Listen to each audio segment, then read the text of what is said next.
Hi, good afternoon. It's time to speak to our guest, Dr. Noor Husna of the Wahid Department of Advanced Technical and Vocational Education and Training from the Faculty of Educational Sciences and Technology, University Technology Malaysia. Hi, Doctor. How are you doing?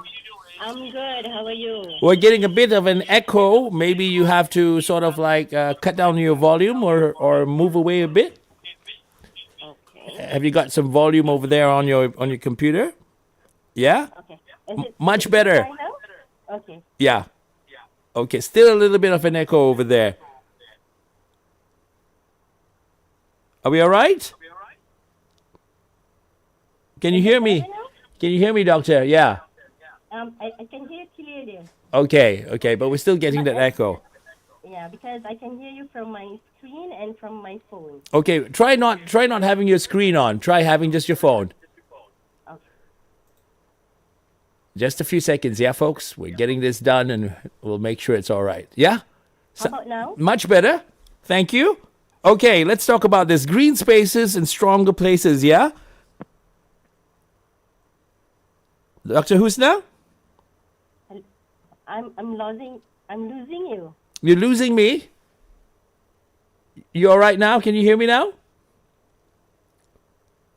It's not very good, is it? Okay. Yeah, I can hear you now. Okay, Can you good. hear me? Okay, we hear you Okay. perfectly. All right. I'm so sorry for the technical Don't technical don't worry issue. about that. That happens. It happens. That's why pencils have erasers. Okay. Don't worry. All right. Okay. Dr. Husna, Okay. what first drew you to the idea of studying and promoting green spaces? Okay, so in my context of work, so we since the COVID-19 happened, we've been invited to local communities asking our help to teach them how to do community gardening. So that's the first step of our work with the local communities, developing or designing green spaces. Right. Yeah. Mm-hmm. Okay, so can you tell us what green spaces and stronger places means in the context of local communities? Okay. For me, green spaces and stronger places means that we are building the community to grow together. So when we create a community garden, we actually are bringing people from different backgrounds, different ages, different races together to put their ideas together, and we plan together and we connect together, building a stronger places for the community. Well, sometimes we have disagreement. Usually we have disagreement when we create these spaces, but this helps us to create a stronger community. All right, nice, Mm-hmm. nice, nice. But when you work with community and growing stuff, especially, might not be easy, right? There's always somebody who thinks you should have grown a tomato when you say grow a chili. Definitely, right? Definitely. So we have argument a lot. Sometimes people want to bring their chicken inside the farm, whereas so this is urban, kind of like a urban farming, right? Okay, We okay. we build these spaces in urban in the city, so there's a lot of argument. Some people want to have this kind of bananas, tomatoes. Some people doesn't like tomatoes. But however, this argument uh, makes us strong actually. Right. So because we need to find like a way to include people and to have everyone's idea part of the community garden. So you become somewhat like the headmaster, having to, The, the moderator, yes, to put it just to kindly. moderate. Yeah, we came to moderate the process. Right. Okay. So then you have So to do all the investigative work behind to see why this can't work or mhm. why that can't work, isn't it? Yes, and then we come to become the counselor, like to talk to the locals to say to somehow to motivate them and to tell them why this is good, why this is not good, because people from this community, they are knowledgeable. They have a lot of knowledge, different knowledge. Some are engineers, some are housewives. So different ideas. They have their own knowledge of planting. So we come. and try to just moderate the process. I hear what you're saying. Some have too much knowledge for their own good, isn't it? Right? Yeah. Okay. Okay, doctor. Now, you have a happy place yourself, perhaps. Maybe you started a long time ago with that little place that you liked for yourself. Where is it? Is it in your home or is it somewhere outside in the community? A green space that you might have designed for yourself first? So this is we started in our local community. So this is a very special place for me because we've been working in this space for 6 years now. Maybe we started just before COVID, and then we continue until today. So I'm very happy because we had encouraged other community to come and learn from us.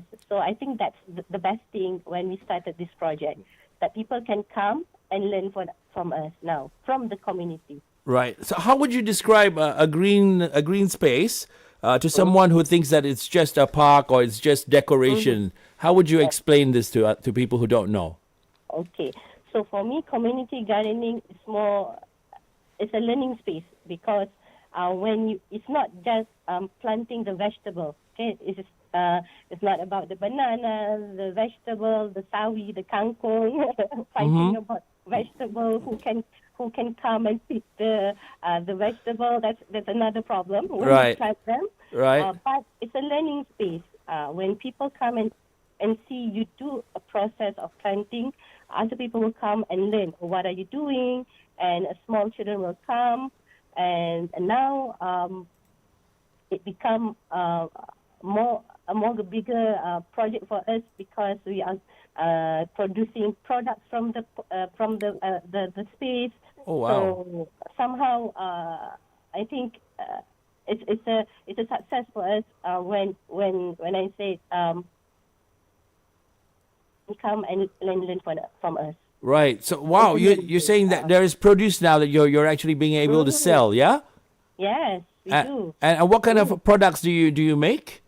So the local, not me, but the local, again, I just moderate the process. So the locals, what they plant, now they have their own stall, cafe, a small cafe. Okay. They sell a local products like bakso and whatever the plant that they plant, they can use it for their cafe. All right. And then we do have, we call it downstream product. For example, roselle, they make it into a juice and some soaps and the latest, I think we incorporate kalulut, the stainless steel. Kalulut, yes. So we can produce more products. So it's good for the community, especially for the community who is not doing well economically. So this will help them economically selling those. But we have to lay down the foundation very strong because it is involving money, right? So we have to have a very, very strong foundation for the community spaces like this. Right. So when you're having kalulut, wait, I read that kalulut is even as good as manuka honey, isn't it? I think kalulut is better. See, more better because I didn't want to say it. I let you say it. Yeah. Yeah, because it's local. It's Malaysian. It's local bee, and kalulut is smaller than the honeybee, right? The smaller size. Right. So it can go into different type of flowers because it's small. The small body, it's very small. The size. Right. Okay, so it can take up more honey from different flowers. So it's the best honey in the world. Yes, and does the flower influence the taste of the honey? Definitely, you have to taste. One of the community garden. We have. He planted black pepper. Black pepper. All right. So the honey tastes like pepper. Oh, spicy. Nice. Spicy. Yeah. Yeah. Wow. Okay. Definitely. Okay. Yeah. So so you can plan all that. But how do you make sure that somebody around the neighborhood or wherever in that community is not killing off your kalulut by using all kinds of sprays and all that? Yeah. So another principle of what we teach the community is sustainable gardening. No use of chemical pesticide. We teach them how to make biopesticide. Oh. Mr. Green, do you know how to make biopesticide? I can put my socks inside water and then spray. No, I don't know. You got to use garlic and all that, right? Yeah, garlic and chili. Okay. Garlic and chili. Wait, we lost you a little bit. Oh, you're coughing. Oh, that's why we lost you. Okay. So garlic and chili and some other things. What's considered?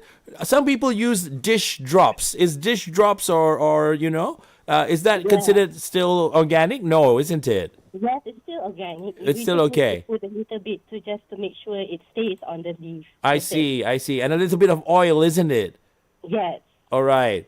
And then they make natural. So you use natural pesticides, so to speak, yeah? Yes, natural pesticide. Right. Okay, because I know that if anything that ends with the word side is actually bad, right?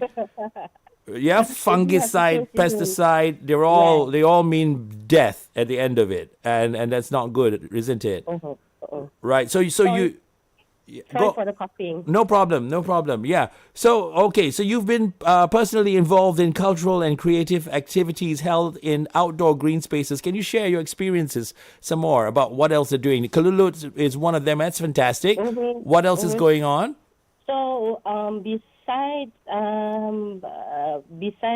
planting, we do actually teach them how to design. Right? So that's a good element to make your garden lively, beautiful.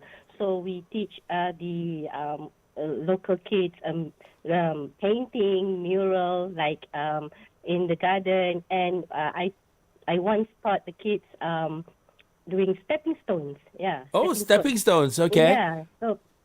So some art there. So because we don't just want a garden which is not structured or organized. So right. we really teach them how to design. Right. And what's interesting about the way people behave towards all these projects that you've come up with? Like you mentioned at the start of it, right? Like everybody, irrespective of your race or whatever you do or who you are, or it's open for everybody, and that's what you want to do. You want to get that unity of communities together. What is something interesting that you've noticed about people ever since they've started visiting your green spaces? Okay. When we start this kind of project, we start small. That's the key. Because you cannot get everyone to involve at once. People don't have that trust, right? So you start small. You get a small group of people. You have 5 to 10 people involved. And surprisingly, when they see the project is going on and they see the process, so more and more people will come by themselves without your effort to call them or to gather them. They will come. Right. So like the bee. Where's the flower? Like the bees. Yeah. Correct. Yeah. And who's paying? Who's funding all this? Okay. So this is definitely a collaborative work. So usually we are very blessed with the Majlis Bandaraya, where they give a lot of resources to the community, and from the university, the academia, the school, we provide the knowledge. So that's how we collaborate. Yeah. Right. And the community, they've been creative too, since they don't have much. So we can see their creativity and using, recycled materials, tires, whatever they can find to make their community garden beautiful. Right. Yeah, go on. And I think that in our local area, a community garden is something that, because we start I think in 2019. And with one community garden, now we have around maybe 30 community gardens in just Johor Bahru area. Oh, Yeah. nice, nice. Where do you hope to see some more coming up? Where are the places that are ideal to have these community gardens? So the idea of community garden is in city areas, but I also can see now in more suburb area they are building their own community gardening also, and now all the schools. Yeah, I'm very happy to see schools, sekolah kebangsaan, the sekolah menengah is having their own community garden also. That's very, very good because we need to teach the newer generation, right? About nature, about healthy food, to appreciate, because I think nowadays kids they don't appreciate vegetable or where the food comes from. So this is a very good opportunity to give our new generation knowledge and awareness about what's the good food, where did the food come from, and to take care of the nature. Agree. They only see chickens when it's fried, yeah, or in curry. So agree. Yeah, and having that respect for the ground and the soil where all the things are grown for at an Yes. early age, like you mentioned, is something which is missing, and we should be teaching them that from an early age. So when they learn about that, perhaps they won't be polluting the place and making it dirty. Yeah, we hope that. That is what we are trying to do to sustain for the next future generation, right? Right. Fantastic. Nice. So our children will still know chicken, which one is chicken. Yes, correct. Okay. Well, do you think what classrooms and all that, like in schools, do you think they should be doing more, especially? So what I think is now we have a great curriculum in school. Everything is good. Maybe the appreciation we need that more to plant them in the new generation to appreciate. That the most difficult thing to do is teaching people to appreciate. Right. Yeah. And if we look into food security and all that, we realize that a lot of our food is being bought from elsewhere. And we don't have enough, and we can actually do a lot more because we do have one of the best weathers for all this, isn't it? Yes, we have to be blessed. Right? Other country in the world, they only have 4 months of sunshine. So Yes, we have to be blessed yes, that we can plant all year round. right. But another thing that I've been addressing throughout this process, that the younger generation is not really interested in agriculture. It's not an area of interest for the young people. So maybe from this kind of space, green space, we could make them feel this is not just a job, right? This is a potential career for the young people. Right. How can the public and how can organizations, say companies or even governments, actually play a bigger role in getting this interest sparked in the young minds? What can they do? So definitely a lot. I mean, programs. So because the government, the industry, they have the resources. So that's what we need. We maybe from the community we don't have the resources. So if they provide good resources for good programs for this kid, I assure that maybe it could be a success. Right. Maybe more inter-school competitions, like who can grow the biggest watermelon without using any, unnatural stuff. Yeah, like in I think United States, the biggest pumpkin, right? Yeah. The Halloween. So we have the biggest pumpkin this time around. So maybe in Malaysia, the biggest watermelon. Yeah, why not? Why not? We should have stuff like that. Why Yeah? not we start something new, right? Correct. Good idea. Correct. And how can people get together and find out from you or from your school or your department? How can they get more information and what can they do? So we have I think we do have multiple Facebook page. Each community garden, we open a new Facebook page to make awareness. On social media, it's the best place to give awareness to people. So a few Facebook pages, urban farming, Kangkar Pulai is one of the best. I am not promoting. I guess it's okay to mention the name because it's the best community garden. There have been multiple, I think, multiple visits from multiple organizations to this community garden because they were successful, very successful. Right. Meaning that they can now stand by their own. Yeah. So the first part, we helped them, and then now they are doing by their own. Fantastic. Right. What's your favorite thing to grow, Doctor? Oh, wow. Now, because I'm into kelulut, it's all about flower. Oh, lovely. Lovely. And I love flower, like bunga telang, those kind of herb flower. Right. That we can eat or make some drinks, very good for you.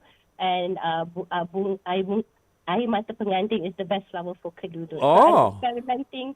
I'm trying to experiment different flower to see what kind of kelulut will come. So I'm exploring some flowers now. Right. So if you keep kelulut, how far is there a radius? How far will they go away? Before for them to come back. Okay, they can go 4 kilometers. Oh, okay. Go and back. So you don't have to keep them at your home. If you know people are keeping them nearby, so you can see them coming to your home. Right. So but you cannot get the honey. Yeah, you need to buy the log. Yeah, correct. Yeah. It's so nice to see them doing their thing, huh? Especially when you see the bees come in and get their nectar and the honey and everything from the flowers. What a beautiful sight. And then sometimes I see them near mango trees. They like mango trees as well, don't they? When you have bees in your farm or in your garden, means that you're going to get more fruits because of pollination. That's right. That's right. It's so sad that, I think that they're trying to find artificial ways of getting pollination done in many parts of the world because they've lost their bees. Thanks to those big time companies that promote pesticides, right? Yeah, doctor doesn't want to say the names. I know. Anyway, doctor, this is my. Can you see? Oh, I can see that. That's wow. What kind of fertilizer are you using? Nothing. Just rabbit poo. That's a good fertilizer. Rabbit poo, chicken poo, everything. This is the auntie where I always go and eat curry mee from. Gave me the seeds and then I grew it. Yeah, Achu, you like that? Yeah, if you are in my class, I'll give you A+ for that. Yay!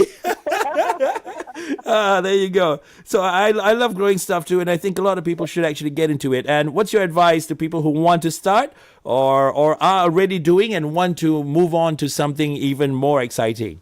Yeah, start small, right?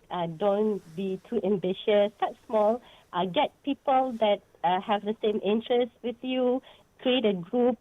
A group is very important when you're doing projects like this. You need people, to connect, and find resources out there. So most of the community nearby our university, at first they are afraid to call for help. So once they get our support, they've been doing very, very well, and now they've been doing it very well by themselves. So I'm so happy for them.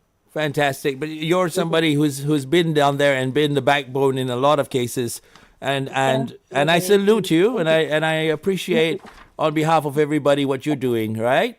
And my team, there's a lot of people behind the scenes, yeah? Yes, a lot of, not me, there's a lot of people are helping this community. It's very, very, very, very nice people. Well, thank you all. Thank you all for what you do. And I hope to see this expand a lot more.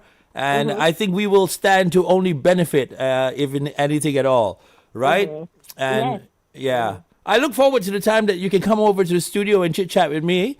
Yes. I hope I really miss the opportunity to be on your in your studio today. Right. The next time you try, come by the studio, okay? Yeah, I'll bring some kalulut You madu Oh, for you. lovely. Okay, I thought you're gonna bring the kalulut and come here. And Please.